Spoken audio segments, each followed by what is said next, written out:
po natin ang ating pong mga kapatid sa pananampalataya. Kaya isa pong napakasayang araw na ito, no, na hindi lamang po tayo nagtipon-tipon dito upang katagpuin ang Diyos, kundi nagtipon-tipon tayo dito upang magpalakasan. Maaari po ba nating palakpakan ng Panginoon sa umagang ito? At hihingin ko lamang po ang inyong mga pandinig sa mga susunod na minuto po, no? I want you to focus in the presence of God and I want you to focus in the message of the Lord. I'm very sure pag naintindihan po natin ito, I tell you, your Christian walk will never be the same again. So I challenge you to listen. Ano man ang iyong iniisip sa ngayon, let us set aside everything and let us be focused in the presence of God. Be focused in the message of the Lord. Pwede po ba yun? Amen? Sige, palakpakan nga natin ang Panginoon. Praise the Lord!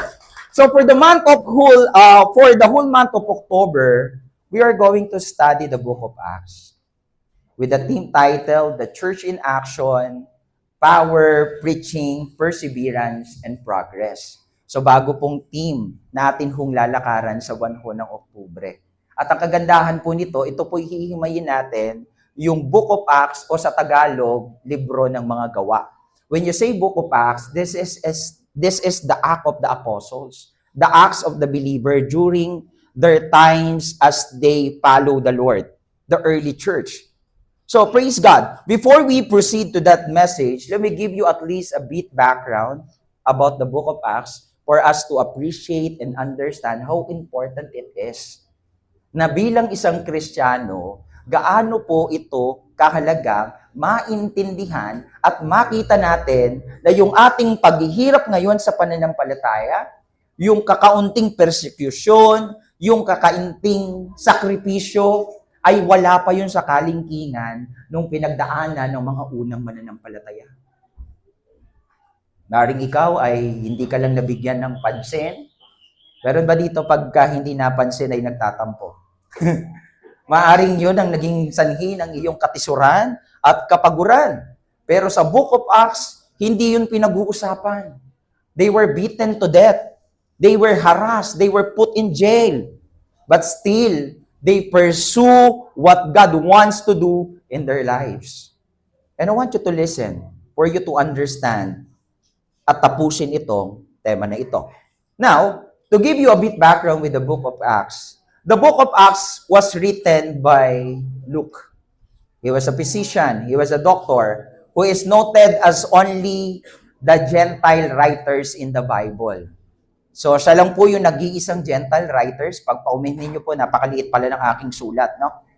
In Acts as continue of Luke Gospel, it is considered its sequel. Pag sinabi pong sequel, ito po'y, sa Tagalog po pag sinabi pong sequel ng gospel, it means kasunod, karugtong, pagpapatuloy. Now, there are 4 books of gospel in the Bible. Ano po yon? Sino po nakakaalam? Matthew, Mark, Luke, and John. So that's the 4 gospel. That's the 4 book gospel in the Bible. At ang sinasabi po doon yung sequel, ito po'y pagpapatuloy nung storya na yon. At pag binalikan po natin yung gospel, we witness what Jesus began to do and teach during His earthly ministry. Nakita po natin kung paano tinawag ng Panginoon ang mga disciple, kung paano niya sila tinuruan, kung paano ang Diyos na nag-win soul, kung paano ang Diyos na nagpakilala. Nakita po natin sa gospel yon. Kaya po I highly encourage you, pag magbabasa po tayo ng Bible, especially sa mga bago po, no, simulan po natin sa gospel. Simulan po natin sa 4 gospel because this is the story of Christ. Simulan po natin. And then after the gospel, eto na po yung pangyayari. Now, in Acts, we see what Jesus continued to do through the Holy Spirit and His church. Makikita po natin dito na nagpatuloy pa rin yung gawain, bagamat physically, Jesus is already not with them during that time kasi po ganito yung nangyari. After Jesus arrested by the Roman soldier, alam naman natin na siya'y pinahirapan, binugbog, at siya ho ay pinako doon sa bundok ng Golgotha hanggang sa malagutan ng kanyang huling hininga. And after 3 days of Jesus' burial or death, after Jesus' death, siya po ay muling nabuhay. So he was resurrected from the grave. Ngayon po, nung nabuhay ang Panginoon, nagpakita po siya sa mga disciple. First, nagpakita siya kay Mary at sumunod po yung mga disciple. Now, Jesus is with them for 40 days. Kaya po nariringgan natin, di ba, yung kaluluwa, 40 days, nandito daw. Di ba? Pero si Jesus lang yon. Jesus is with them for 40 days. Ito pong mga takot na mga mananampalataya, takot na mga disciple, takot na takot sila, hindi na nila alam gagawin kung magpapatuloy ba sila sa pananampalataya. Kasi yung kanilang rabbi na pinananampalatayahan na si Jesus, patay na. At nakita nila yung paghihirap ni Jesus. Kaya po gano'n na lamang yung kanilang pagtatakot. At nung nakita nila muli ang ating Panginoong Jesus, nagpakita sa kanila, naging on fire uli. Nag-umapo yung pananampalataya for 40 days. Jesus teach them, encourage them, empower them. And after that, the ascension, bumalik ang Panginoon sa kalangitan. Before He was ascended into heaven, He made a promise that a helper and a guide will be with you. And this morning, we are going to talk about that guide and the helper. Tuloy po natin. The background of this, sabi ko nga po, si Luke, it is a traveling companion of Apostle Paul. A close friend. Sila po ay travel companion. Kaya nga po mahalaga, meron kang kasama sa ministry eh. So ito po yung pagpalakasan sila. Pag nangihina si Apostle Paul, nandiyan si Luke, papalakasin siya. Pag nangihina si Luke, may magpapalakas sa kanya. May companion. Mula sa city of Greek, papunta ho doon sa final destination ng kanilang pagsasama. 'Di ba? Mula sa Greek papunta sa Jerusalem, magkasama ho sila. Nangangaral, nagmi-mission. Ngayon, yung Book of Acts po, ito po ay naisulat ng around AD 62 to 70. At minention po doon sa chapter 1 verses 1, it was addressed to Theophilus. Theophilus means a lover of God. So, ibig sabihin, hindi siya talaga totally kay Theophilus lamang naka-address, kundi sa bawat isang nagmamahal sa Panginoon. Tanungin mo nga yung katabi mo, nagmamahal ka ba sa Panginoon? Sabihin mo sa kanya, para sa iyo to. Okay? Sige, palakpakan natin ng Panginoon. So, a lover of God, and we are the lover of God. Ideally, this book be called The Acts of Jesus through the Apostle, with the guide of the Holy Spirit. Ang tawag po doon sa libro ng mga gawa. Ito'y gawa ng mga apostol sa tulong at guidance ng banal na Espiritu na ipinangako ng Panginoon. Now, the timeline that it was written, ito pong Book of Acts, binibigyan ko lang kayo ng background. It was 30 years. Mula doon sa day 1, mula sa Jerusalem to the city of Rome. Lahat po ng pangyayari doon between 30 years and expand of 30 years. So mula nung pagkaalis ng Panginoon, ito po'y naganap. Now, kung ang gospel ay tungkol sa what Jesus began to do and teach, and Acts naman ay tungkol sa what Jesus continued to do through His church, makikita ho natin na ang Panginoon sa gospel ay kasama nila at nagturo at naintindihan nila yung mga katuruan na ibinigay ng Panginoon. Sa Book of Acts naman ito ay pagpapatuloy ng pagtuturo ng Panginoon sa pamamagitan ng banal na Espiritu at ng iglesia. At ang church po ay hindi building. Sabi mo nga sa katabi mo, ang church ay ikaw. So tayo ang bumubuo ng iglesia. At ito po yung istorya ng pagpapatuloy na ito. Now, in Acts is not merely a record of history. Yung Book of Acts po, hindi ito record lang ng history ng mga mananampalataya. It is the story of a spirit empowerment movement. It shows us how the church was born. Paano pinanganak ang iglesia. How the church empowered. How the church persecuted and yet unstoppable in advancing the gospel to the ends of the earth. Now, the book reminds us that, listen to this, the church is not just a place to attend, but a mission to join. Let me repeat once again. The church is not just a place to attend, but a mission to join. Ang iglesia po, o ang church po, hindi lang ito gathering ng mga mananampalataya, kundi ikaw ay kabahagi ng iisang misyon. Sabihin mo nga sa katabi mo, kabahagi ka. Amen? Diba? Kabahagi ang bawat isa sa atin. It is the story of ordinary believers filled with extraordinary Spirit of God, boldly proclaim Christ in every circumstances. Now, the main idea of this topic or series that we are pondering for the whole month of October is this. The book of Acts shows us that the church in action is Spirit-empowered. Tingnan niyo ito ha. Ipinapakita po dyan, Spirit-empowered, gospel-centered, persevering in trials, and advancing God's mission to the world. Ito yung purpose. Pag pinag-aralan natin yung Book of Acts, ito yung maiintindihan natin na itong mga ordinaryong tao na ito, they were empowered by the Spirit. At dahil they were empowered by the Spirit, they preached the gospel of the Lord. Even in the times of persecution, even in the times of deep trials of faith, sila po ay patuloy kahit may namamatay na ng mga disciple, may mga namamatay na ng mga disipulo, ng mga sumusunod sa Panginoon, may mga pinapako na, may mga pinupugutan na ng ulo, may mga nilalagari na, pero nagpapatuloy pa rin. Because they were empowered to advance God's mission to the world. Now, the first part of this series, let's talk about what empowers them. Ano yung nagpalakas sa kanila? At wala pong ibang nagpalakas sa kanila, hindi ho yung kapwa nila mananampalataya. Hindi ho yung kasama nila sa ministry. Ang nagpalakas sa kanila para ganapin ang kalooban ng Diyos, yung banal na Espiritu. Now, let's start with the first topic, the power of the Holy Spirit. Now, before I proceed, I want you to understand sino itong banal na Espiritu? Sino itong Holy Spirit na ito? Meron po bang nakakaalam? Taas lang yung kamay kung kilala niyo si Holy Spirit. So, few lang, no? Few lang.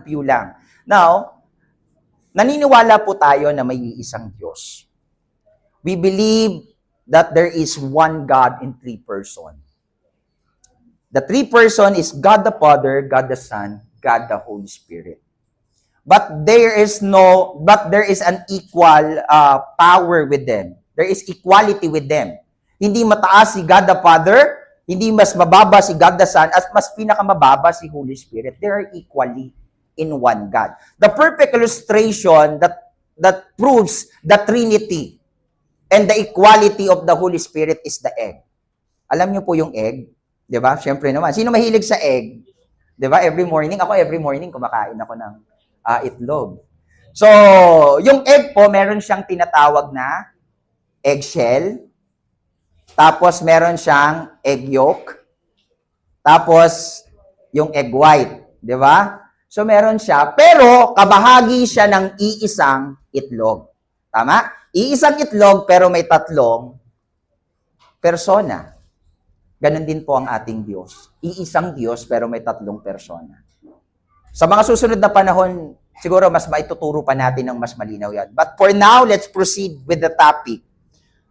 Ang pag-aaralan natin, starting from verse 1 of chapter 1 to chapter 2 in verses 13. But I will paraphrase some verses in the Bible. I just want to highlight the chapter 1 verses 8. Pwede po tayong tumayo? Sandali. Ito po yung highlights ng pinaka-message na ito. Ang sabi po doon sa chapter 1, verses 8, "But you will receive power when the Holy Spirit has come upon you, and you will be my witnesses in Jerusalem, in all Judea and Samaria, and to the ends of the earth." Talon po tayo sa Acts chapter 2, verses 1 to 4. Ito po yung pangyayari. Doon po sa chapter 1, verses 8, it was a promise. But after few days that was given, eto na po yung araw ng Pentecost. When the day of Pentecost arrived, they were all together in one place. Kagaya po nito. Gathering of a believer in one place. And suddenly, there came from heaven a sound like a mighty rushing wind. And it filled the entire house where they were sitting. And divide tongues as of fire appears to them and rested on each one of them. And they were all filled with the Holy Spirit and began to speak in another tongues as the Spirit gave them utterance. Pinagpala po ng Diyos ang pagkakabasa ng kanyang mga salita. Tayo po'y mauupo na. Makaupo po tayo. Sige po, palakpakan po natin ng malakas ang Panginoon.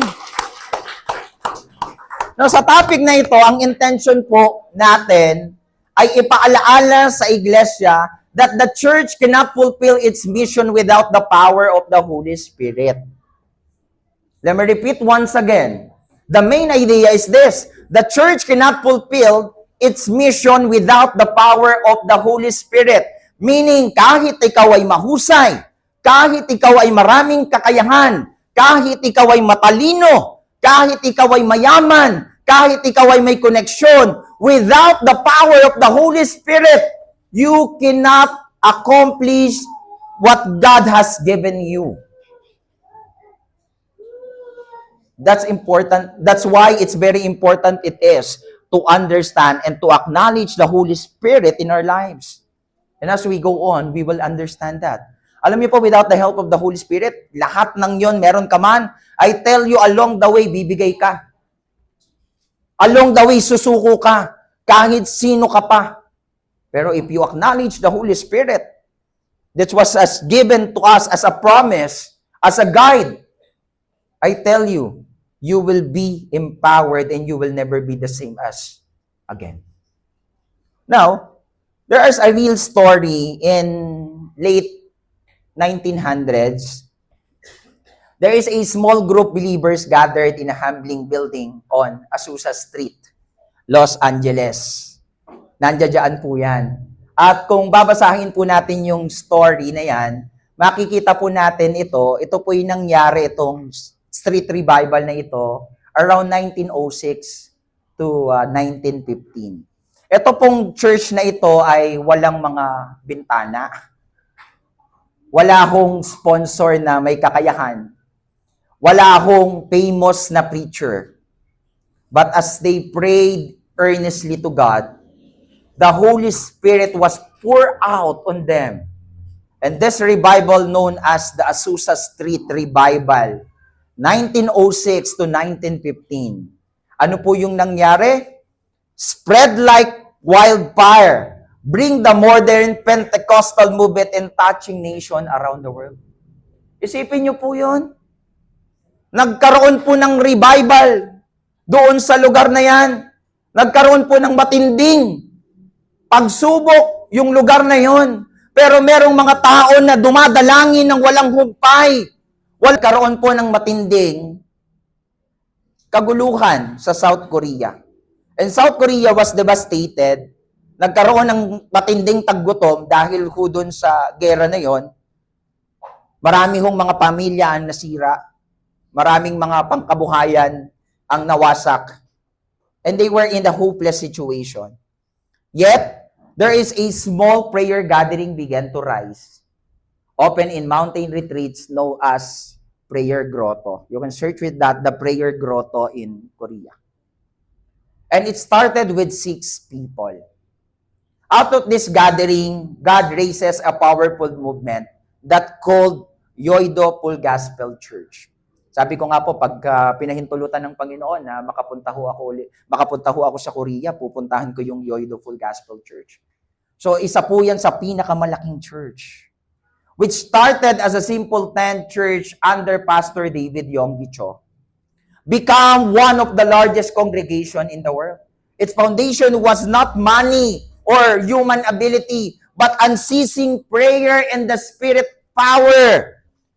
Alam niyo po yung mega church na ito, they had millions of member. They have millions of member. Ganun po kalaki itong church na ito. And the story of them started with 6 people. And good thing we are more than 6. Higit tayo sa 6.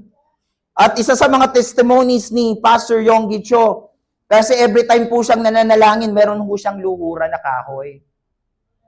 Sabi niya ho dun sa testimonies niya.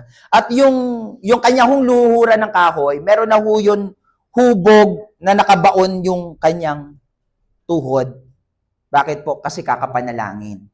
Nando doon na yung bakat ng kanyang tuhod. Kasi he never stopped seeking God. He never stopped asking the empowerment of the Holy Spirit in their lives. And true enough, hindi siya pinail ni God. True enough, nakita natin yung growth rapidly, not just the numbers, but spiritually. And the church was so blessed because of those people who acknowledge the presence of the Lord, who acknowledge the Holy Spirit, who pray unceasingly. Ang sabi po ng Zechariah chapter 4 verses 6, not by might, not by power, but by the Spirit, says the Lord of hosts. Hindi dahil sa ating kalakasan, hindi dahil sa ating diskarte at husay, kundi sa kapangyarihan ng banal na Espiritu na sumasa atin, kaya tayo nananagumpay. And I want you to understand that. Whether in Azusa Street, on post-war Korea, the story is the same. Listen to this, church. God's people depend on the Holy Spirit. Impossible things happen. When God's people depends on the Holy Spirit, impossible things happen. Ang taong marunong mag-rely sa banal na Espiritu, makakaranas ng mga imposibleng bagay. Sabihin mo nga sa katabi mo ngayon, mag-rely tayo sa Kanya. Okay? Now, tatlong bagay po as we go on ang nais ko hong maintindihan natin ng mabilis sa umagang ito. The first one is the promise of power. Sabihin nga po natin on three, sabay-sabay, the promise of power. One more time. Okay. So the promise of power, ang sabi po ng Acts verses 8, but you will receive power when the Holy Spirit has come upon you, and you will be my witnesses. Now, the Greek word for the word power is dunamis. Ayan po. Ang sabi po ng word na dunamis, it is a power, ability, or strength. And the origin of English word dynamo or dynamite. Diyan po nanggaling yung salitang dynamo at dynamite. When you say dynamite, ito ho'y dinamita na sumasabog. Now, ano hong ibig sabihin nito? Dunamis is used to describe the power of God and the gospel. The miracle of God and the ability to believers to live a life of faith and service. In other words, the moment they receive this power, this Holy Spirit with them, they were empowered. Ano po yung nangyari? Nung na-empowered sila ng banal na Espiritu, ilan po yung unang convert? There are 3,000 added in the kingdom of God. Dito nga, di ba, takot tayong mag-share sa isa lang? Sino po dito yung nakapag-share na ng gospel, naka-experience na? Taas lang yung kamay. Di ba? Na yung sinabi mo, hindi naman yung totaling buong buo, pero nasabi mo sa kanya, alam mo, mahal ka ng Lord. May plano sa iyo si Lord. Alam mo, sa kabila ng pinagdadaanan mo, may planong maganda ang Panginoon sa iyo. Yung mga tipong ganon, minsan, kahit sa isa natatakot tayo. At ganon din sila, natatakot sila doon sa kanilang sitwasyon. But because they were empowered by the Holy Spirit, the first convert when Peter preached, 3,000. When the Holy Spirit has come upon you, let me repeat once again, come upon you and you will be my witness in Jerusalem, in all Judea and Samaria and to the ends of the earth. Now here's the story goes. Jesus commanded the disciple to wait in Jerusalem. Tandaan nyo ito ha. Ang command ni God nung nagpakita siya ng 40 days, Jesus with them. After the resurrection, Jesus is with them. For 40 days, in-empowered ni Lord, in-encourage ni Lord, tingnan nyo ito ha, bago magpakita si Lord, yung mga disciple takot. Natatakot, nanginginig, hindi nila alam kung paano magpapatuloy. Tapos, nung nakita nila na totoong ang buhay ang Panginoon, biglang bumalik yung apoy. Bumalik uli yung kasigasigan. And I do believe na handa na silang mamatay para kay Kristo. Kasi nakita nila yung Panginoon na muling bumangon dun sa pagkamatay at ngayong kasama nila. Grabe na yung apoy. Pero sabi ng Panginoon sa kanila, wait. Wait. Nakita nyo? Kaya napakahalaga po nung perfect timing. Hindi po ibig sabihin, feeling mo handa ka na, yun na yung perfect timing. God always has His perfect timing. Pero ang sabi ng Panginoon, bagamat nararamdaman ng Panginoon, bumabalik na yung apoy, pero sabi pa rin ng Lord, wait! And Luke chapter 24 verses 49, tingnan niyo ito. I am going to send you what my Father has promised. Ito yung explanation niya, ha? Ipapadala ko kayo doon. Pero, meron munang ibibigay sa inyo ang ating Diyos Ama. Sabi niya doon. But stay in the city until you have been clothed with power from on high. Huwag muna kayong lalabas ng Jerusalem. Magantay lang kayo ng few days.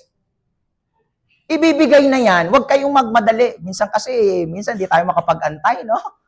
Tingnan mo nga yung katabi mo kung marunong mag-antay yan. Di ba? Kaya sabi niya, mag-antay tayo. Sabi ng Panginoon. Now, in chapter 1 of Book of Acts, verses 3 to 4, ito po yun. Inulit ni Dr. Luke yung sinabi ng Panginoon doon sa mga disciple para lang ma-remind sila. He presented Himself alive to them after His suffering by many proofs, appearing them during 40 days. O, tingnan nyo ha. And speaking about the kingdom of God. So, yung kwento na ipinakita ng Diyos kay Apostle Luke, ay kay Luke, that time, kasi si Luke, hindi naman niya kasama yon yung pinakitaan ng una. Di ba? Ngayon, kung nakwenta niya ito, nagpakita sa inyo, nagpakita si Jesus sa mga disciple, and He is with them for 40 days. Kaya yung mga paniniwala, dyan pumasok yung yung kaluluwa daw ng isang tao, 40 days magstay sa lupa. Oy, hindi mo na kami makakapag-church kasi 40 days ni Lolo, 40 days ni Mama, ni Papa, o ng kamag-anak ko. Ang sabi ng Bible, it is appointed time.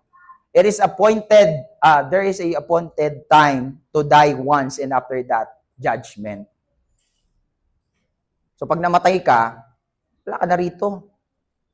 Deception lang ng diablo yon, unless si Jesus ka. Tanong ngayon ang katabi mo, si Jesus ka ba? Di ba? So yun yung pinanganak. Ngayon 40 days, nagturo ang Panginoon, nagpalakas ang Panginoon, ngayon nag-uumapoy na sila. At pinaalala ito ni Apostle Luke, ni Dr. Luke sa mga taong ito. And while staying with them, he ordered them not to depart from Jerusalem, but to wait. Ayan. Kita niyo ito ha, napakahalaga ng word na wait dito. Wait for the promise of the Father, which He has said, you heard from me. Ngayon, bakit po kailangan mag-antay? Bakit po sila pinag-aantay ng Panginoon? Next slide. Because mission without the Holy Spirit is impossible. Tandaan nyo ito. Mission without the help of the Holy Spirit is impossible. Kaya kahit anong preparasyon, kahit nag-aral ka pa dyan, kahit ikaw ng pinakamahusay, I tell you, without the help of the Holy Spirit, it is impossible for you to accomplish ang kalooban ng Diyos sa buhay mo. Kaya ang sinasabi ng Panginoon, alam ng Panginoon, pag lumabas itong mga tao na ito, yes, kaya nilang mag-share ng gospel, but along the way, if they were not empowered by the Holy Spirit, I don't think so na mamamatay sila hanggang dulo na sinisigaw yung pangalan ng Panginoong Yesus. Isipin mo, naniniwala ka ba kay Jesus? Na siya ang anak ng Diyos? Siya ang tagapagligtas? Siya ang promised Messiah? Naniniwala ka ba? Yes po! Pugutan ng ulo. Ipako sa krus. Batuhin hanggang mamatay. Sila ganun. They were stoned to death. They were crucified. Some of them were crucified. Si Peter, pinako ng pabaliktad. Si Zilot, di ba? Anong nangyari kay Zilot? Di ba? Nilagari. Hinati yung katawan. Bakit nila nagawa yun? Because they were empowered by the Holy Spirit that until to death, sila ho ay kikilos at gagawin yung kalooban ng Diyos. Ngayon, mag-share ka ng gospel sa mga hindi mananampalataya. Punta lang tayo doon, no? Sa Northville. Nahiya kang kumatok. Ay, alam niyo po, meron kaming gathering. Gusto ko lang po mag-share ng ng salita ng Panginoon. Ano ba yan? May ginagawa kami. Hindi po kasi yang iya ka na. Yang iya ka na nga na i-post si Lord dun sa status ng Facebook mo. Hindi mo masabi na ako'y kagasunod ni Kristo, mahal ko si Jesus. Bakit? Baka you are not yet empowered. Because ang isang taong nag-uumapaw, hindi mapipigilan yung kanyang bibig at ang kanyang kilos. That's the reason why. In 2 Timothy chapter 1 verses 7, for God gave us a spirit not of fear, but of power, love, and self-control. Binigyan tayo ng kapangyarihan ng Diyos upang maging matatag, matapang sa tulong ng banal na spirito. Pagmamahal, alam niyo po, mahirap magmahal. Tingnan mo yung katabi mo, hirap mahalin yan. Diba? Kasi may differences.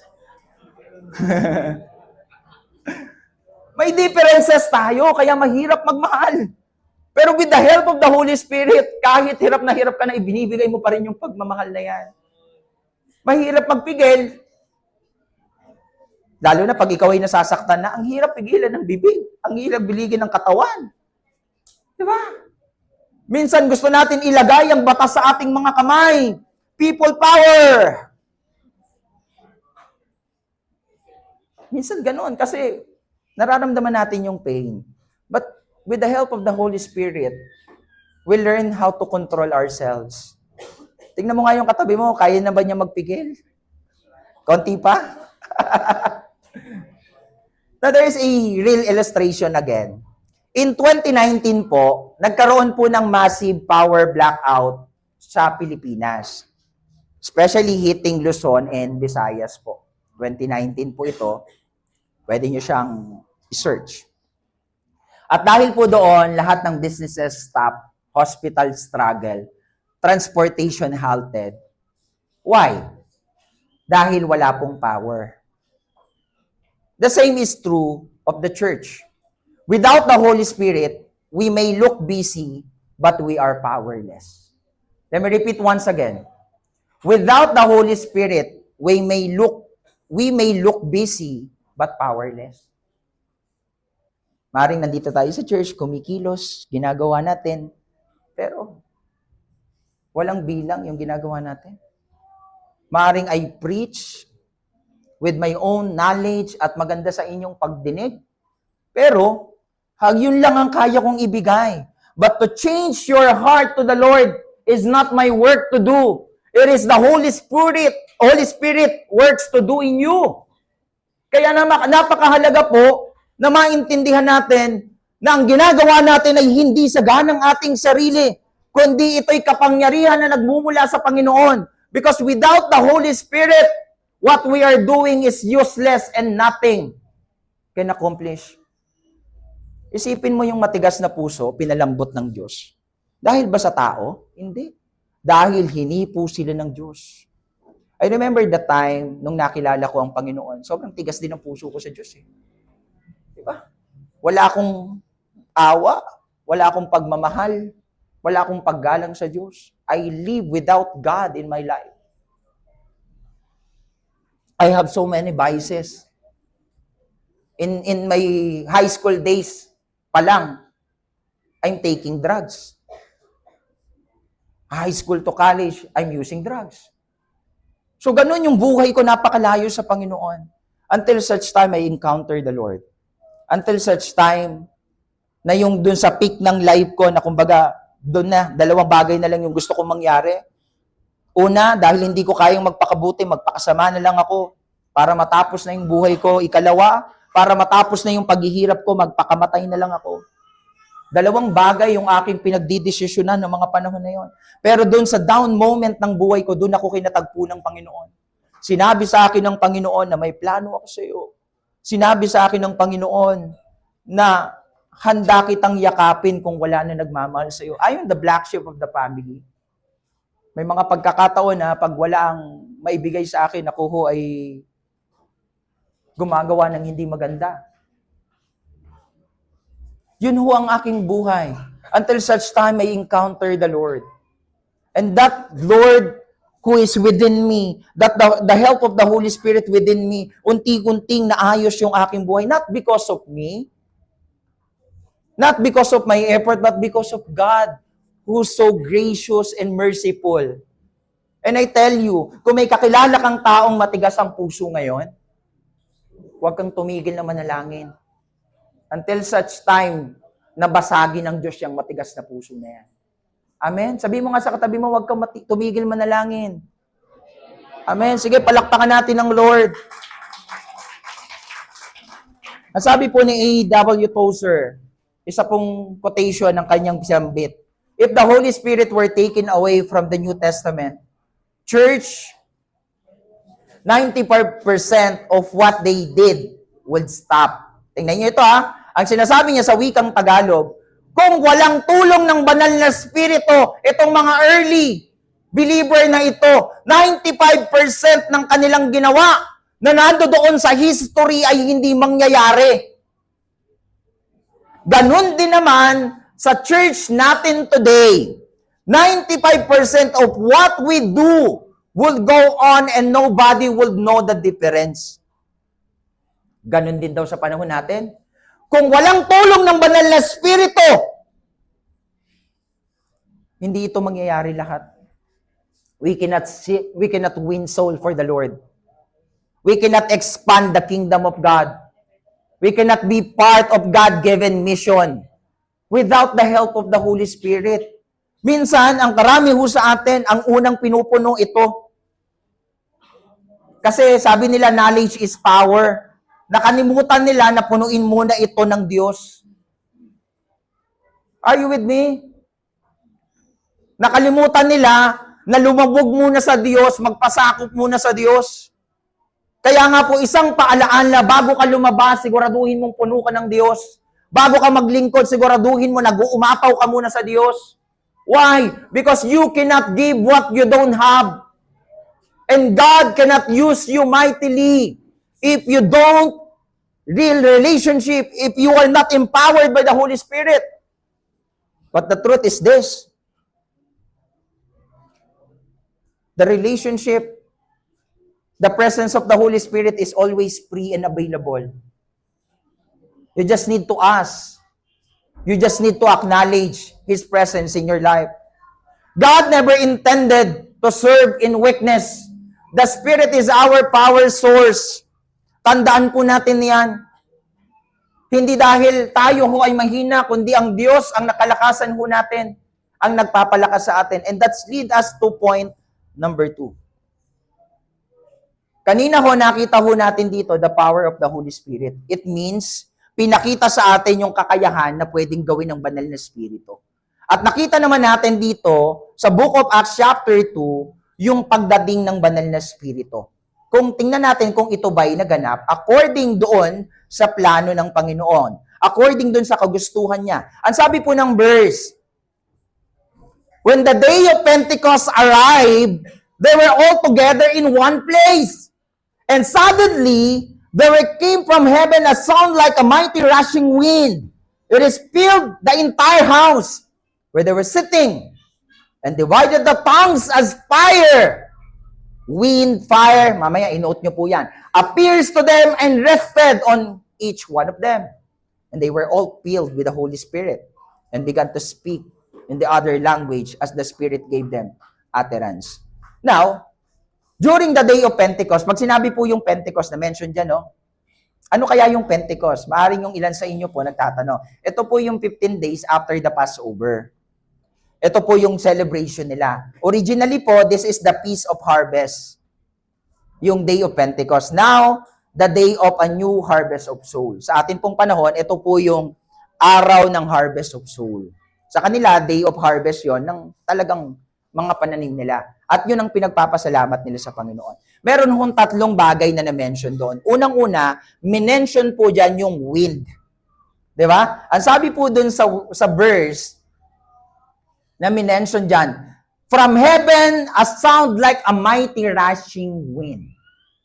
Now, ano sabi ho doon? Wind is a symbol of God's life-giving breath. God's life. Ito ho'y buhay. In Ezekiel chapter 37 po, starting verses 9 to 10, meron hong pangitain. There is a vision that God given to Ezekiel. At ito po yung sinabi niya doon sa verse na yon. I don't know kung nababasa niyo o maliit. Pero ang sabi ho diyan, then he said to me, prophesy to the breath. Prophesy, son of man, and say to the breath, thus says the Lord God, come from the four winds, O breath, and breath on this slain. Tingnan niyo to that they may live. Itong mga patay na ito ay magkaroon ng buhay. So I prophesy, sabi ko ni Ezekiel, as he commanded me, and then breath came into them, and they lived and stood on their feet, exceedingly great army. Ang context po nito, this is called the vision of the valley of dry bones. Na kung saan, yung vision po ay lugar ng mga patay, ng mga kalansay, mga dry bones. At ipinakita po ito ng Panginoon kay Ezekiel, na kung saan ang sabi, hingahan mo, a breath of life, na kung saan at nakita niya doon na muling yung mga bahagi ng katawan ay nagsibalik. Laman, dugo, mga cell, bumalik doon sa katawan. Doon sa vision na yon. And God also show Ezekiel a valley full of bones. Ano po yung full of bones? Representing the house of Israel. This is not literally, It represent the house of Israel, who were spiritually dead, hopeless, and exiled that time. Kaya po yung kasunod na verses 11, ang sabi po doon, malinaw naman, these bones are the whole house of Israel. They say, our bones are dry up and our hope is gone. Ganon yung kalagayan ho ng mga Israelita during the time of Prophet Ezekiel. Now, Ezekiel prophesied to the bones, came together, flesh grow, and then God breathed life into them. Ano ho yung symbolic nito? Ano ho yung nais na ipaintindi sa atin dito? Umpisa, it was a real vision given to God. Galing pa sa Diyos, papunta kay Ezekiel, na yung kalagayan ho ng kanyang bayan. Symbolically, the restoration of Israel from exile. Sila po ay pinalayas sa kanilang bayan. Yun po yung kalagayan nila at nire-restore na po ng Panginoon. Sinasabi niya, pangitain kay Ezekiel, na i-restore sila ng Panginoon. A future hope pointing to spiritual revival through the Holy Spirit. Sa part po ng Pentecost, doon sa New Testament po, sa Book of Acts, eto na po yung baptism ng banal na Espiritu of empowerment. Pero makikita dito natin na nagbibigay ng buhay. Now, ano ho yung application nito sa panahon natin? Just like the dry bones, many lives, churches, many lives, many churches, or nation look spiritual dead. Meaning po, pwede kang nasa sa church, pwede kang nakaupo ngayon dyan, pero you are spiritually dead. Nakita nyo? Pwede kang umaawit, pwede kang non-present ka doon sa mga activities ng church, pero pwede kang matag na spiritual dead. Yun po yung sinasabi dito. Mukha kang buhay, pero patay ka inside. Ano yung patay sa'yo? Yung spirito. Hindi ka pinananahanan ng spirito. So, but when the Spirit of God breathes life, what was dead can rise again into a mighty army. Yung mga spirito na patay na within us, pag hiningahan yan muli ng Diyos, ikaw ay babangon at babalik doon. Sa yung landas na pinapalakaran ng Diyos, isipin nyo yun. Ibabalik ka uli sa purpose. That stands for wind. May minention dyan. Ikalawang minention dyan yung fire. Ano yung symbol ng fire? That talks about the Holy Spirit. Fire, symbol of purification and God's holy presence. Purification and God's holy presence. Diba? Paglilinis. Ngayon, sabi dito sa Exodus chapter 3 verses 2, and the angel of the Lord appeared to him in a flame of fire. Diba? Nagpakita sa pamamagitan ng apoy of the midst of a bush. He looked, and behold, the bush was burning, yet it was not consuming. So it's time for the purification. Meaning, ito'y parte ng paglilinis ng Diyos. Pinupurify niya po tayo para maging karapat-dapat tayo doon sa Panginoon, doon sa atin hong tatayuan o atin dong relasyon ng Panginoon. Hold on po.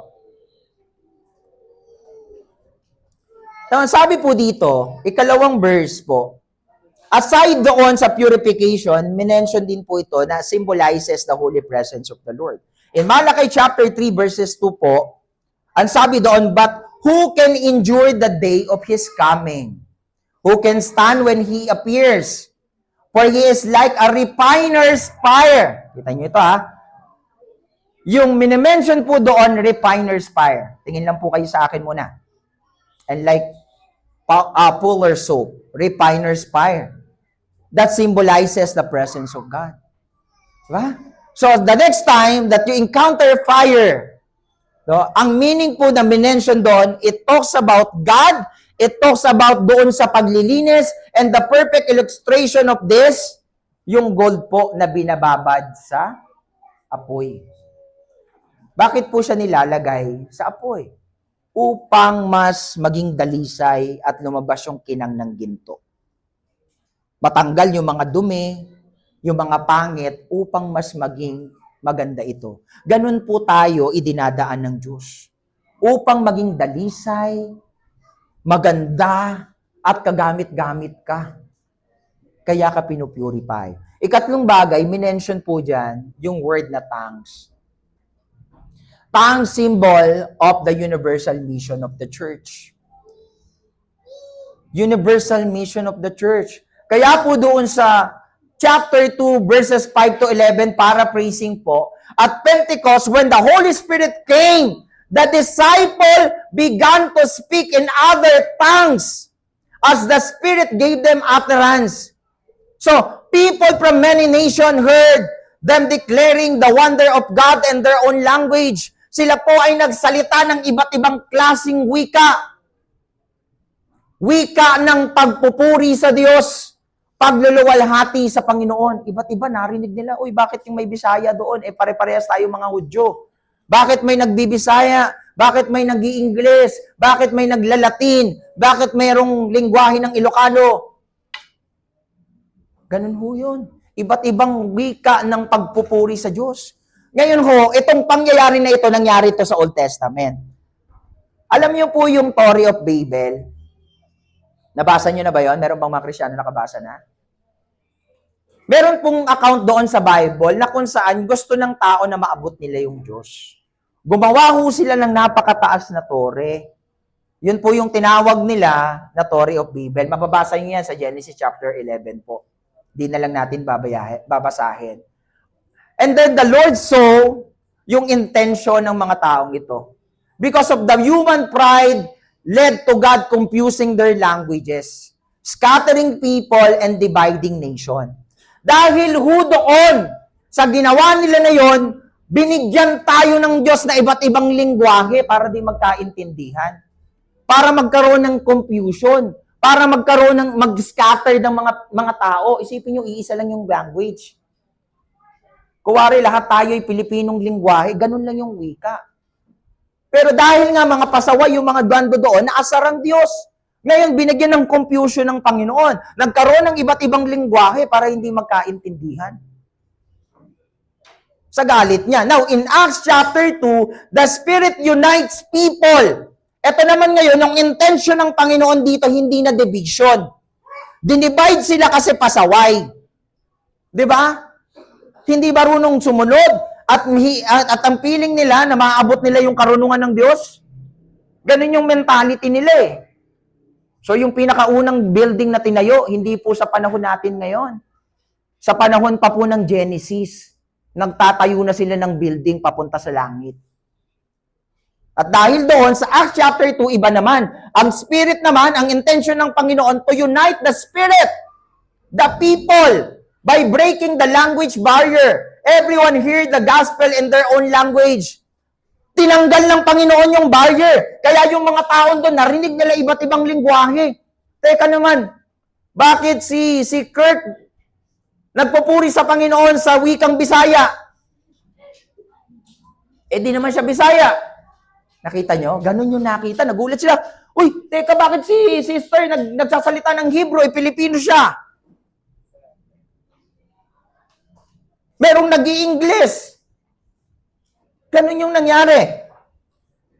To break the language barrier. Nakita, binuo ng Panginoon. Now, ano yung meaning nito? The gospel is not for one nation, one tribe, or one tongue. It is for the whole world. Yun yung pinapaalala sa atin dito na yung gospel, hindi lang para sa mga Pilipino, hindi lang para sa mga Hudyo, kundi sa buong mundo. Yun lang yun. Sige, palakpakan natin ng Lord. Minsan ang mentality natin, para lang dito sa bagumbong lang, gospel. Kaya hindi mo na sinishiran yung pamilya mo doon sa abroad, pamilya mo sa probinsya. Kasi hindi nila maiintindihan. Hindi ho. Ang gospel po ay para sa lahat. Alam niyo po kung gusto niyo bumalik ang Panginoon ng mabilis, mangyari yung kanyang pangako na siya'y babalik, ibahagi ho natin at maging kabahagi ho tayo ng fulfillment ng Great Commission. Sapagkat tapat ang Diyos. When all the people heard about the good news, about the salvation, about Jesus, I tell you, He will return. That's the fulfillment. That's why the vision is global. Sino po dito yung isesend, gustong mag-mission? Taas ang kamay. Tapos isesend ka sa Iraq. Middle East. Di ba? Meron po kasing mga bansa na hindi pa naabot ng gospel. Kasi pag sinare mo yung gospel mo, ganun yun. Ngayon, gagamit pa rin ng Panginoon ng tao para ipadala doon. Sa China before, ganun yun. Grabe ang mga early Christian that time. Ngayon, marami ng mga Kristiyanong Chinese eh. Pero that time, yari, pugol ulo. Kulong. Papatayin din. Ganun yung persecution. Sa Saudi, sila pastor. Dati doon sa Saudi, na doon sila sa tagong lugar pag nag-worship. Kasi sa Saudi ba, pinupugutan din? Kinukulong. Hinahagupit. Kita nyo? So, ang sabi doon, dapat atin ako ng conference sa Korea. At ang tema po nila is about Great Commission, fulfilling the Great Commission, and understanding that Great Commission is globally. So, hindi lang pinahintulot ng Panginoon. Pero the point is, yun yung purpose. We need to understand that the mission is global. Pangalawa, empowering for mission. Kaya ka ini-empower ng Lord kasi meron siyang gagawin sa'yo. Parang ganito yan. Kaya ka pinagpala kasi may purpose. Tandaan nyo ito, anuman yung na-accomplish, anuman yung narating natin, may dahilan ng Diyos dyan. Hindi yan dahil deserve ko to. Hindi yan dahil deserve mo to. Madalas tayo, pag nandun na tayo sa peak of our success, sasabihin natin, deserve ko to. Diba? Nakita nyo na yun? Deserve ko to eh. Nakalimutan natin na yung pagpapala, yung katagumpayan, yung dahilan kung bakit ka nandiyan ay may layunin ng Diyos. Tandaan po natin. At dito po tayo'y pinalalakas ng Diyos, tayo'y ini-empower ng Diyos para sa misyon. Before Pentecost, the disciples were fearful and hiding. John chapter 20 verses 19, ito po yung kalagayan nila. On the evening of the day, the first day of the week, the door being locked. Tingnan nyo to being locked where the disciples were for fear of the Jewish. Kita nyo, nakalock yung church. Di ba? Meron ba kayong nakitang church na nakalock na? Meron ganun, di ba? So ngayon, ganun sila, takot na takot sila kasi may persecution. Na kung saan, hindi sila pwedeng sumigaw, huwag kayong maingay kasi makikirinig tayo. Pag narinig tayo, ikukulong tayong lahat. Ganun ho yung sinasabi doon. They were fearfully. Kumatok si Jesus. Kumatok si Jesus sa pinto. Sabi nung babaeng unang nakakita sa Panginoon, si Jesus na dito. Uy, lasing ka ba? Patay na si Jesus katukuli si Jesus. Ako ito. Si Lord buhay. Tingnan niyo ito. In Acts chapter 2 verses 41. Nung sila'y nabaptize doon sa day of Pentecost, sa verses 1 to 4, binaptize na sila doon. naging bold preacher sila. Kanina, nakita natin doon sa John, takot na takot yung mga disciple. Takot na takot yung mga mananampalataya. Sa Acts chapter 2 na po, naging bold preacher. Tingnan nyo ito I-highlight ko na lang yung verses 38 to 41. Ang sabi doon, Peter said to them, kita mo si Peter nag-preach repent and be baptized, every one of you, in the name of Jesus Christ, for the forgiveness of sin, and you will receive the gift of the Holy Spirit. You will receive the gift of the Holy Spirit. Yan natin. So, that's indwelling. So, the gift of the Holy Spirit, the moment that we open our lives to the Lord, magiging vessel tayo ng banal na Spirit that is indwelling. Tingnan nyo ito Tapos, for the promises for you and for your children and for who are far off, bore witness and continue to exhort them, saying, save yourself from this crook generation. Ang bold-bold ni Peter, ang tapang-tapang ni Pedro mangaral. At ang pinakamatindi, sabi sa verses 41, 3,000 converts added in the kingdom of God. Because of those boldness in preaching the gospel. Ganon ang puno ng Espiritu. Magiging bold, nag-uumapaw, tumatapang hindi sa pakikipag-away, kundi sa pagpapahayag ng mabuting balita. So, kailangan natin ng banal na Espiritu for us not to be ashamed of the gospel. Gospel na bumago sa'yo. Gospel na nagpagaling sa'yo. Gospel na umayos ng buhay mo. Gospel na nagpala sa'yo. Gospel na nangangako sa'yo. This time, kailangan mo na maging avenue ng mabuting balita. Paano po ba nating palakpakan ng Panginoon? Now, the gift of tongues was not just a supernatural sign. Hindi lang ito na you speak in tongues. Yes, we speak in tongues. I worship in tongues. Pastor Robel worship in tongues. All the pastor here and some of the leaders worshiping in tongues. We practice the tongues of adoration to God. But it's not like that. Hindi lang basta you can speak in tongues, you can worship in tongues. Hindi lang yan supernatural sign. It was a missional declaring God's greatness to every nation. Na kung saan yung tongues barrier brinake ni God. Para ngayon, wala nang dahilan kahit anong kang lingwahe mo, saan ka mang lugar, iisa na lang yung Diyos. Na pwede nating luwalhatiin sa anumang wika. Ang sabi po ng John 14:26, but the Helper and the Holy Spirit will teach you all things to bring you to remembrance all that I have said to you. 2 Corinthians chapter 3 verses 17, where the Spirit of the Lord is, there is a freedom. Pag nandoon ang presensya ng Diyos, nandoon ang kalayaan, nandoon ang pag-asa. Kung nandoon. Alam niyo po, meron kong isang uling storya. Sa China po, sabi po ng isang pastor, sila po ay nagdiriwang o ng church service po nila doon sa underground. Underground, kailangan sa ilalim po ng lupa. Meron silang ginawa doong church. At tahimik lang sila doon, nag-worship. Mga ibon. Huwag ka pumalakpak, siya lang muna. Huwag tayo sabay-sabay kasi maririnig sa taas.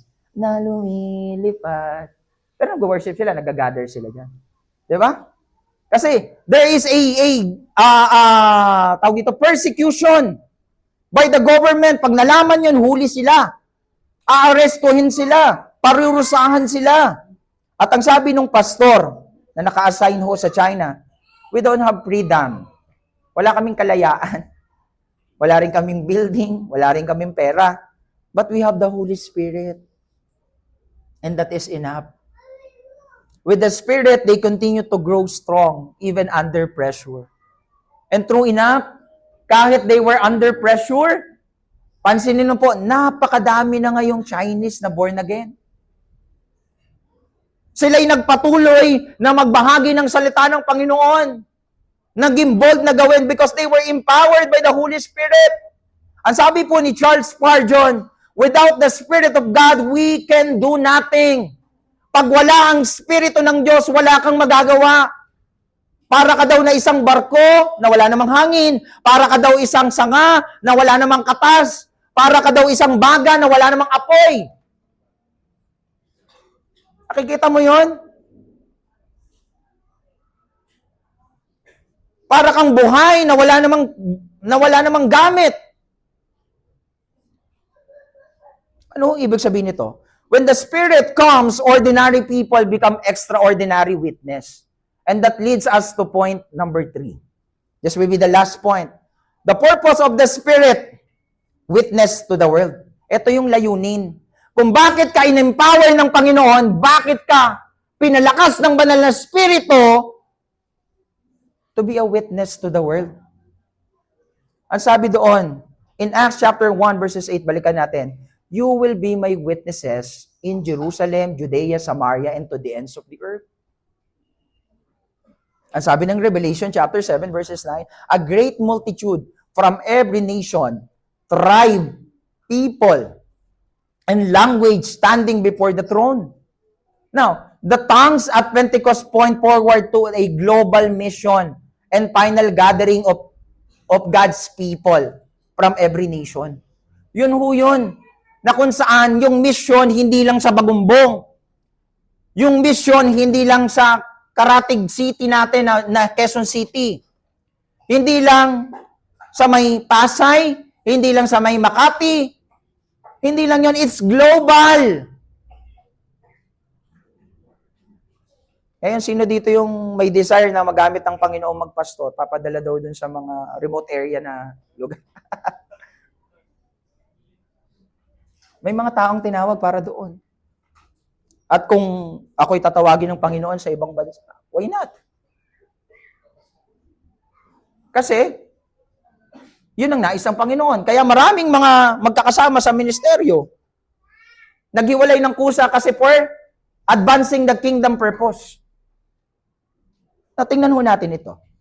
The Spirit is not given primarily for personal blessing, but for the global mission. Hindi lang ito pang sarili. Yung word na Martis. Yan ha, sino kumakain ng Martis? Alam niyo yung Martis na yan? Sa Greek, ang sabi po dyan, is witness. Later came to become a word, comes from the word martyr. Yung martyr po, they are the one who testify to the truth even at the cost of their lives. Meaning, merong mga martyr disciple. Ibig sabihin, sila'y namatay doon sa kanilang pananampalataya kahit nahihirapan. Kaya tinawag na martyr. Tingnan mo nga yung katabi mo, kung martyr yan, tinitiis yung karelasyon, tinitiis yung kaibigan, diba? Tinitiis yung pamilya, diba? Martyr yan, di ba? So, sa Bible, marami ding martyr. Itong mga lingkod ng Panginoon. Pero in good way. In good way. Now, ang sabi doon, the Spirit empowers us to cross boundaries. Ang sabi doon, cross boundaries from Jerusalem, Judea, Samaria, and the ends of the earth. Now, in a simple words, Jesus is saying, yung Jerusalem, that is our city. Anong city tayo? Caloocan City. Tama po ba? So, start in your city. Start in your home. That is your Jerusalem. At ang sinasabi doon, Judea, Samaria, is the nearby cities. Nearby cities. Yung mga kalapit nating mga lugar, taga Quezon City, di ba? Taga Mandaluyong, taga Makati, that's near cities that we have. And finally, take the gospel to the world, yung global. Sa Amerika, sa Japan. Sino dito gusto mag-share sa Japan? Konnichiwa! Tama ba ako? Arigato! So, ang sabi dito, the Spirit breaks boundaries. Cultural, racial, linguistic, social. Binibreak ng Spirit yon. Wala na tayo kahit magkaiba tayo ng lingwahe, kultura, aabutin tayo ng Diyos. Di ba? The church is not local only, it's global. Our mission must always have the nation in mind. Dapat ganito daw pala yung mentality natin pag nag-pray tayo, Lord, abutin mo, Lord, yung mga taong hindi pa nakarinig ng gospel. You send people, you send Christian doon sa mga lugar na yon, Panginoon, para maabot ng mga salita mo ang mga tao nandoon.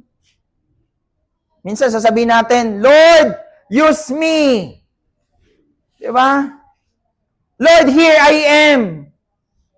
Sino dito nagsabi nun? Lord, here I am. Send Him. Sabihin natin, available tayo, no? Pero pag nandyan na yung gawain, wala ikaw. Tingnan mo yung katabi mo. Nangako kang sumama, hindi ka naman sumama. Di ba? Now, the point is this, my brothers and sisters. Ang sabi po ni John Stott, the Holy Spirit gives of tongues at Pentecost was a sign that God's gospel was for the whole world.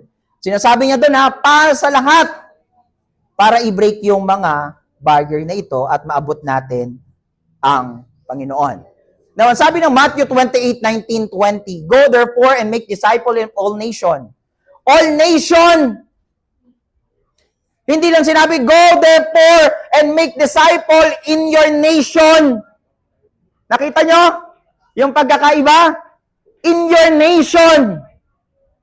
Ibig sabihin ng in your nation may specification. Pero ang sinabi din, all nation. Lahat-lahat. Kasama lahat ng lako. Yun yung sinasabi doon.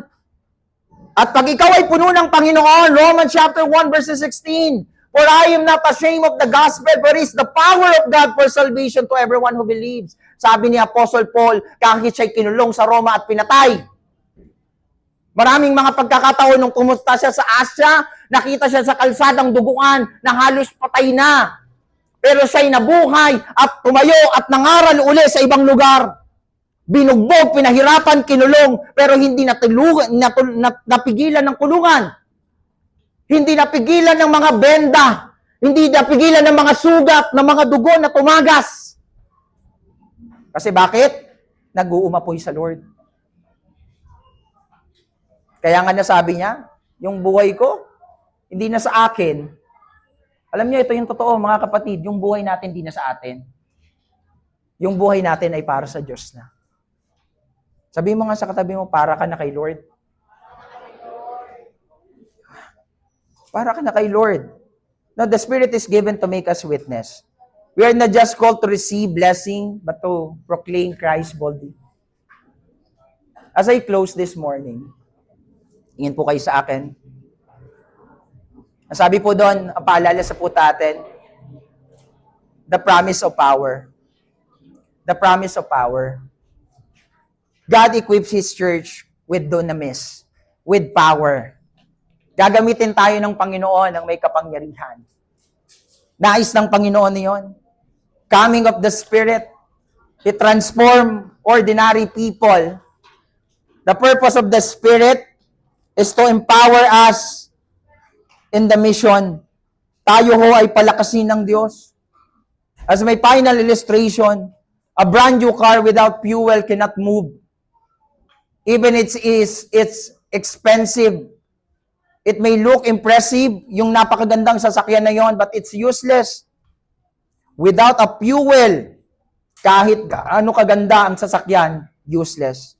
Likewise, the church without the Spirit or without the Holy Ghost may look active, but it has no power to fulfill its mission. Mukha tayong active, magaganda ang suot, nandito pag linggo, pero wala tayong kapangyarihan na maging kabahagi doon sa kingdom mission. And if you are the people that have fear, you are the people na kung saan matagal ka ng Kristiyano but hindi ka pa naging kabahagi ng mission, ng God's kingdom purpose, baka there's something that you don't have. At yung wala sa puso mo ngayon, yung wala dyan sa'yo available. And today, we will ask personally, we will ask individually that the divine visitation happen, that the Holy Spirit empower us today. If we want revival, mission, transformation, we must seek a fresh filling of the Spirit every day. Alam niyo po ang sabi ni D.L. Moody, kasi po may arguments regarding doon sa dalawang bagay patungkol ho doon sa indwelling at infilling. Sabi po ng arguments na kung saan ay Pag tinanggap mo ang Panginoon, naging tahanan ka na ng banal na Espiritu. Pero ito po yung sagot ni D.L. Moody. May nagtanong sa kanya, sabi niya, D.L. Moody was once asked, why he keep preaching about being filled with the Spirit? May nagtanong sa kanya, sabi niya, bakit po kayo nagpipreach ng infilling? Nang araw-araw, pagka kayo po yung nag-preach, sabi nyo, lagi nyo pong sinasabi, Lord, punuin mo kami, His banal na Spirito, we invite you to come, empower us once again, fill us with your presence. Bakit po kayo nagsasabi noon? Di ba po, pag binuksan nyo na yung buhay nyo sa Panginoon, tahanan ka na? You are indwelling of the Holy Spirit. Pero ito yung sagot ni D.L. Moody. Why? Because I leak. Tumatagas ako. May butas ako. Naintindihan niya na araw-araw na kailangan niyang magpasakop sa Panginoon. Naintindihan niya na may kailangan siya.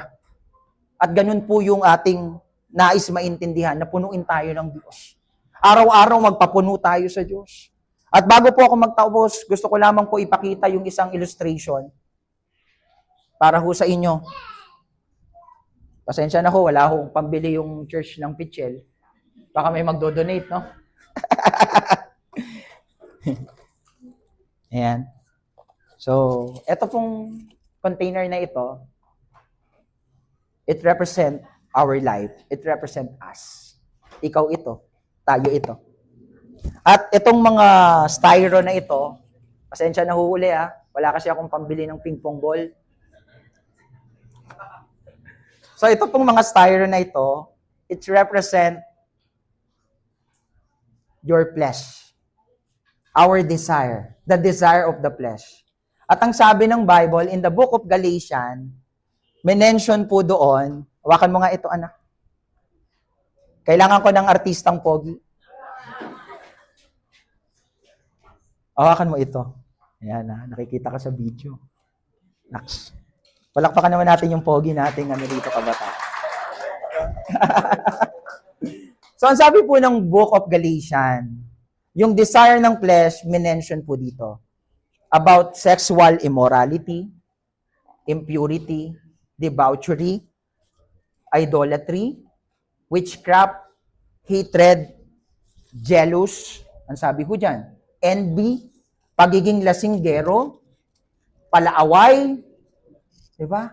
Walang pagpipigil sa sarili, at sinabi rin ng Bible, there's still a desire of the flesh, pride of life, lust of the eyes, greed, kasakiman, tingnan nyo ito gossip, paninirang puri sa kapwa, diba? Pakikipagbasag ulo, katamaran, tingnan mo yung katabi mo, katamaran, ulitin ko ulit, katamaran, kasibaan, kasalanan pala sa Panginoon, no? Diba? Gluttony, magiging matakaw, ito yung desire of the flesh. Nakita nyo? Daming desire, no? Pinakain natin yung desire ng flesh. Ngayon, punong-puno ka. Punong-puno ka ng mga maling bagay. At dahil dito, nasasaktan ka. Tama? And that's the reason why we need the Holy Spirit in our lives. Medyo ibaba mo konti. The reason why, kung bakit kailangan nating magpapuno sa banal na Espiritu ito. Nung na-encounter natin ang Panginoon, naging tahanan tayo ng banal na Espiritu. That's indwelling. Na-encounter natin ang sarap sa piling ng Diyos. Ang sarap. Kaso huminto tayo. Natikman natin yung presence ng Lord. Kala natin tapos na doon.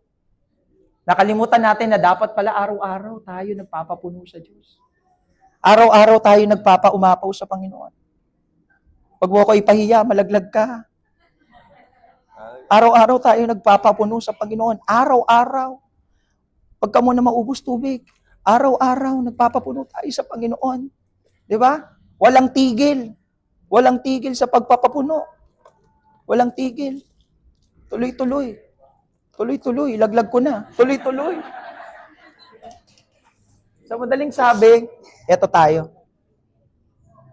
When the Holy Spirit filled us, this is us. Lahat ng mga flesh desire nawawala. Hayaan mo lang puno. Pag tayo'y puno sa Panginoon, papuno ka lang ng papuno. Kahit Anong desire ng flesh? Magba-bounce back lang. Wala nang dating, ay, walaglag ka. Wala kasing ping-pong ball. Next time, mag-donate kayo, ha? So, nakita nyo, nagba-bounce back lang kasi puno ka. Pero, kung hindi ka magpapapuno by araw-araw, pwede kang tumagas. Pwede kang tumagas. Hindi man mawawala sa'yo, nananahanan pa rin, pero tatagas ka. At pag tumagas ka, magkakaroon uli ng space na pwede kang paglagyan. Pwede ka uling mapuno. Pero ang good thing, tayo uli bumalik sa Panginoon. Konti na lang ang tubig ko. Yan, pwede uling matanggal yung mga yan. Pupunuin tayo ng Panginoon. Amen. Palakpakan natin ng Lord. And this morning, that illustration shows us na maaaring may relasyon sa'yo para sa Panginoon. Maaaring tama naman yung relasyon mo, wala namang problema. Pero there's something missing. Merong isang bagay na kulang sa'yo. At kailangan mo na mapuno para maging epektibo ka. Kailangan mo na mapuno para ma-empower ka. Kailangan mong mapuno para maramdaman mo at maging kabahagi ka ng God's mission. My brothers and sisters, we are now living in the latter days. Malapit nang bumalik ang Panginoon. Now it's the time for us to double time. Hindi tayo nasa church para pag-aralan yung pagbabalik ng Diyos. Nandito tayo para maging handa sa lahat ng pagkakataon sa kanyang pagbabalik. And I tell you, if you miss His coming, the first time that Jesus came here, He came here as a lamb, as a sacrifice. Pero sa kanyang pangalawang pagbabalik, siya ay babalik bilang hari at hahatol sa mga taong hindi kumilala sa kanya. And the Lord wants you to be part of the kingdom of heaven. And today, let's build our mind. The helper is available. The guide is available. Binigay ng Panginoon ang Espiritu, ang banal na Espiritu, the Holy Ghost. And the Holy Ghost wants to work in your life today.